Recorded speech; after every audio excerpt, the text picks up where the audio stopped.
क्या बिहार के सीमांचल में घुसपैठ और सिंडिकेट को बढ़ावा देने वाले उन सफेद पोस्ट शहरों पर अब तक की सबसे बड़ी प्रशासनिक सर्जिकल स्ट्राइक शुरू हो चुकी है? क्या किशनगंज में एक साथ 30 पंचायत सचिवों का सस्पेंशन सिर्फ ड्यूटी से गायब रहने का एक मामूली मामला है, या फिर इसके पीछे पर्दे के पीछे से चल रहे किसी बहुत बड़े देश विरोधी खेल की कड़ियों को तोड़ा जा रहा है? और सबसे बड़ा सस्पेंस, एक तरफ जहां सीमांचल में आए दिन ऐसी रहस्यमयी घटनाएं हो रही है जो देश की सुरक्षा को खतरे में डाल रही है, वहीं दूसरी तरफ जिला प्रशासन ने इन पंचायत सचिवों को सस्पेंड करके प्रपत्र क भरने का जो 24 घंटे का अल्टीमेटम दिया है, उसके बाद अब आगे क्या होने वाला है? क्या इस अंदरूनी सफाई के बाद अब सीधे उन बड़े माफियाओं और घुसपैठियों के नेटवर्क पर बुलडोजर चलने वाला है जिन्होंने सीमांचल को अपना सेफ जोन बना लिया था? नमस्कार दोस्तों, मैं हूं आपके साथ मुदिता त्रिपाठी, लेकर आई हूं टू द पॉइंट। आप देख रहे हैं वाइब्रेंट बिहार झारखंड। चैनल को सब्सक्राइब जरूर करें। अगर अभी तक आपने हमारा चैनल सब्सक्राइब नहीं किया है तो नीचे दिए गए लाल बटन को दबाकर सब्सक्राइब कर लीजिए। वीडियो पसंद आए तो लाइक और शेयर करना ना भूलें। दोस्तों, किशनगंज और पूरे सीमांचल के हालात पिछले कुछ समय से जिस करवट बैठ रहे हैं, उसे लेकर हमने टू द पॉइंट में पहले भी कई बार आपको चिताया था। सीमांचल में देश की सुरक्षा और डेमोग्राफी को लेकर जो खतरे लगातार मंडरा रहे हैं, उसे देखते हुए सरकार अब एक्शन मोड में है। लेकिन सरकार को भी ये समझ आ चुका है, जब तक घर का बेदी लंका ढाएगा तब तक बाहर के दुश्मनों से नहीं जीता जा सकता। यानी जब तक आप अपने अंदर के सरकारी सिस्टम को साफ नहीं करेंगे, तब तक घुसपैठ और माफिया तंत्र को जड़ से खत्म करना मुमकिन नहीं। इसी रणनीति के तहत किशनगंज के जिला पदाधिकारी विशाल राज ने एक साथ 30 पंचायत सचिवों को सस्पेंड करके पूरे सूबे की ब्यूरोक्रेसी में भूचाल ला दिया। आज हम इस बेहद संवेदनशील मुद्दे का पूरा पोस्टमार्टम करेंगे, समझेंगे इस कार्रवाई के पीछे की असली क्रोनोलॉजी क्या है, कब, क्यों, कहां और कैसे इस विषाद को बिछाया गया और अब आगे क्या होने वाला है। चलिए सीधे विश्लेषण पर उतरते हैं। इस पूरी प्रशासनिक कार्रवाई की शुरुआत होती है जिला मुख्यालय से जारी एक बेहद सख्त और कड़े सरकारी आदेश से। आगामी समय को देखते हुए जहां एक तरफ पूरे देश और राज्य में बड़े प्रशासनिक सुधारों की बात चल रही है, वहीं किशनगंज जिले के अलग अलग प्रखंडों में तैनात 30 पंचायत सचिव एक साथ अनाधिकृत रूप से ड्यूटी से गायब चल रहे थे। हड़ताल और सरकारी कामों में बाधा डालने का जो रवैया इन लोगों ने अपना रखा था, वो जिला प्रशासन के रडार पर आ चुका था। प्रशासनिक क्रोनोलॉजी को देखें तो इन पंचायत सचिवों की लगातार अनुपस्थिति के कारण ग्राउंड लेवल पर आम लोगों से जुड़े बेहद जरूरी काम पूरी तरह से ठप हो चुके थे। जिला पदाधिकारी विशाल राज ने इससे सरकारी नियमों का खुला उल्लंघन माना। आदेश में साफ तौर पर दर्ज किया गया कि बिहार ग्राम पंचायत सचिव नियमावली 2011 के तहत हर एक पंचायत सचिव को अपने दायित्वों का ईमानदारी से पालन करना अनिवार्य है।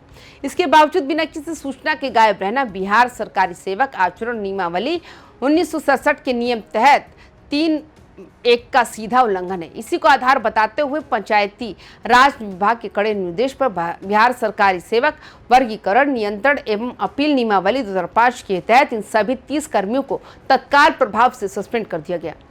निलंबन की इस अवधि में इन्हें केवल जीवन निर्वाह भत्ता दिया जाएगा और सभी के लिए अलग अलग ब्लॉकों में मुख्यालय तय कर दिए गए ताकि जिले से बाहर ना भाग सके। कई बार लोगों को लगता है कि सस्पेंड होने के बाद अधिकारी आराम से घर बैठ जाते हैं, लेकिन ऐसा बिल्कुल नहीं है। इस बार प्रशासन ने जो नियम लागू किए हैं, उसके तहत इन सभी 30 पंचायत सचिवों को निलंबन की अवधि के दौरान केवल जीवन निर्वाह भत्ता दिया जाएगा, जो कि उनकी मूल सैलरी का एक बहुत छोटा हिस्सा होता है। सबसे महत्वपूर्ण बात यह है, प्रशासन ने इन सभी कर्मियों के अलग अलग ब्लॉकों में बाकायदा हेडक्वार्टर निर्धारित कर दिए, यानी बिना अपने संबंधित अधिकारी की लिखित इजाजत के ये उस ब्लॉक से बाहर कदम भी नहीं रख सकते। अगर जांच के दौरान ये अपने निर्धारित मुख्यालय पर मौजूद नहीं पाए गए तो इनके खिलाफ सीधे सेवा समाप्ति यानी नौकरी से परमानेंट बर्खास्तगी की कार्रवाई शुरू हो जाएगी। ये कड़ा शिकंजा इसलिए कसा गया ताकि जांच के दौरान ये किसी भी तरह के सरकारी दस्तावेजों को गायब या उनके साथ छेड़छाड़ न करे। अब जरा टू द पॉइंट में उस असली पेंच और एनालिसिस को समझते हैं जो इस खबर के पीछे छिपा हुआ है। जिला प्रशासन ने अपनी रिपोर्ट में कहा है कि इन पंचायत सचिवों के गायब रहने से जन्म और मृत्यु प्रमाण पत्र जारी करने, वंशावली बनाने और सामाजिक सुरक्षा पेंशन के सत्यापन का काम जो था वो पूरी तरह प्रभावित हो रहा था। इसके अलावा 15वें वित्त आयोग और मुख्यमंत्री निषाद निश्चय योजना जैसी महत्वपूर्ण विकास योजनाओं का पैसा भी जमीन पर नहीं लग पा रहा था और आम लोग दफ्तरों के चक्कर काट रहे थे। लेकिन यहाँ सोचने वाली बात यह है कि सीमांचल की इस खास बेल्ट में जन्म मृत्यु प्रमाण पत्र और वंशावली का बनना सिर्फ एक सामान्य प्रशासनिक काम नहीं है। किशनगंज जैसे सीमावर्ती जिले में वंशावली और जन्म प्रमाण पत्र की ही वो बुनियादी दस्तावेज होते हैं जिनके आधार पर किसी भी व्यक्ति की भारतीय नागरिकता की पहचान जुड़ी होती है। पिछले कई मामलों में ये बात सामने आ चुकी है। स्थानीय स्तर पर बैठे कुछ भ्रष्ट कर्मियों की मिली भगत से अवैध रूप से रह रहे घुसपैठियों के कागजात बहुत आसानी से तैयार कर दिए जाते हैं।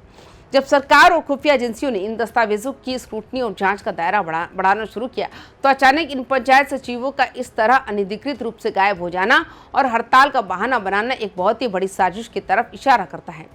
लापरवाही और अनुपस्थिति के पर्दे के पीछे असल में उस जांच से बचने की कोशिश की जा रही थी जो इनके पुराने कारनामों को बेनकाब कर सकती है। जैसा कि हम टू द पॉइंट में लगातार कहते हैं कि किशनगंज की भौगोलिक स्थिति ही सबसे बड़ी चुनौती है।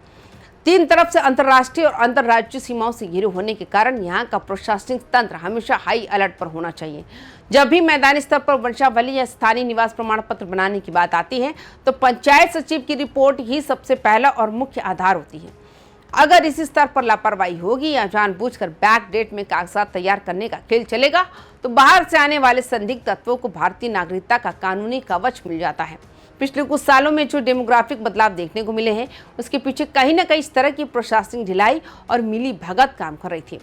यही वजह है कि सरकार ने इस बार सीधे उस जड़ पर प्रहार किया जहां से इन दस्तावेजों की बुनियाद रखी जाती है। इस पूरी कार्रवाई का एक और सबसे क्रिटिकल और रणनीतिक पहलू है कि भारत की आगामी जनगणना 2027 की तैयारी।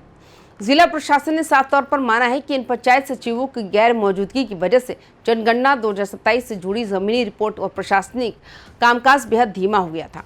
जनगणना किसी भी देश के लिए उसकी सुरक्षा, संसाधनों के बंटवारे और डेमोग्राफी को समझने का सबसे बड़ा जरिया होती है।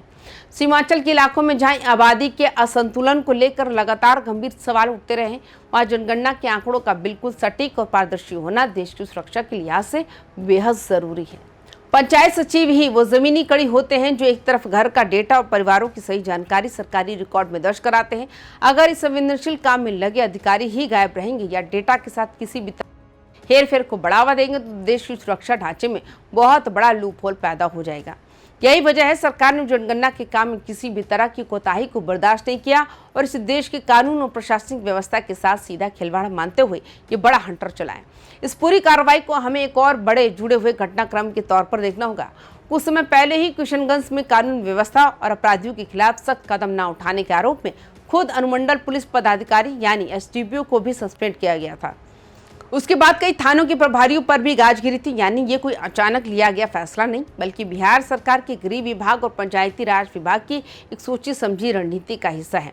सरकार को इस बात का पूरा इनपुट मिल चुका है कि जब तक पुलिस और सिविल प्रशासन के भीतर बैठे कबाड़ को साफ नहीं किया जाएगा तब तक अपराधियों और माफियाओं का मनोबल नहीं तोड़ा जा सकता। 30 पंचायत सचिवों पर हुआ ये वज्रपात किसी क्रोनोलॉजी की अगली और सबसे मजबूत कड़ी है जो ये बताती है कि आने वाले दिनों में और बड़े विभागों में भी इस तरह की बड़ी सफाई देखने को मिल सकती है।